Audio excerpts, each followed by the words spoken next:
بني بوفح هي قبيلة أمازيغية مغربية تقع في منطقة الريف الشمالي للمغرب. تنتشر القبيلة أساساً في إقليم إلحسيمة، خاصة في المناطق الجبلية القريبة من البحر الأبيض المتوسط. تشتهر هذه القبيلة بأنها جزء من التجمعات القبلية الأمازيغية الكبرى في منطقة الريف، وتعود أصولها إلى الأمازيغ الذين عاشوا في هذه المنطقة منذ قرون طويلة. اللغة والثقافة: أفراد قبيلة بني بوفح يتحدثون اللغة الأمازيغية بلهجة تاريفيت، وهي إحدى اللهجات الأمازيغية المتداولة في منطقة الريف. الثقافة الأمازيغية، بما في ذلك الأزياء التقليدية، الاحتفالات، الموسيقى، والشعر الأمازيغي، تظل جزءاً مهماً من هوية القبيلة.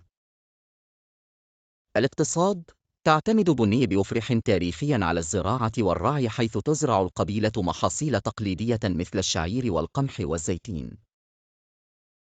كما أن تربية المواشي تعتبر مصدراً مهماً للدخل في السنوات الأخيرة. شهدت المنطقة بعض التغيرات الاقتصادية نتيجة للهجرة إلى أوروبا، حيث يعتمد بعض أفراد القبيلة على التحويلات المالية من أفراد الأسرة الذين يعيشون في الخارج.